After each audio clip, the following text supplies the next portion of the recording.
جنت جنت دا جنت جنت دا جنت جنت وطن دا جنت جنت دا جنت جنت ښار کې روزانه شاوخوا 15 متر مکعب کثافات انتقالوو او د بسان کې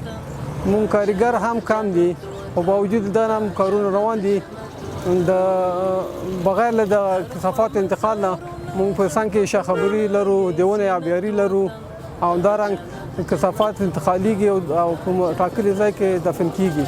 ګلونه شه زبر د یو رکشمار ورغړې لاسونه شه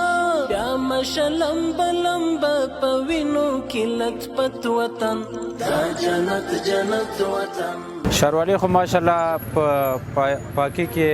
چې د بیخي هر څه منظم چې د مخته وړي هر کارونه چې ټول منظم دي او په نور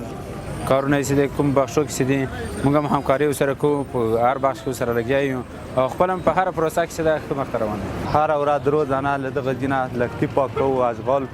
وړو روزانه تر انتقالو او دا کار پاکو نو دغه کار پاکول کې مکتم دا کار پیدا شوی دا یو مصروفیت د مکتم او نور نام دي نور ملګرو تمام یا مصروفیت زیات نور برګری ما هم کار کې په دغه کې روزانه صفای کاری روزانه صفاکاری کو کار پاکو خلکو نه دا تقاضا لرو چې دغه اشغال په لښتي کې ونه چې دا ګان په کثافتدانی کې و چې دا چیرته چې کثافتدانیانی کې دا غلطه و چې او په لښته کې ونه چې دا مکتم هغه دا موږ ما ډیر په تکلیف او خلکو تم تکلیف د زیات دا جنت جنت دا جنت جنت وطن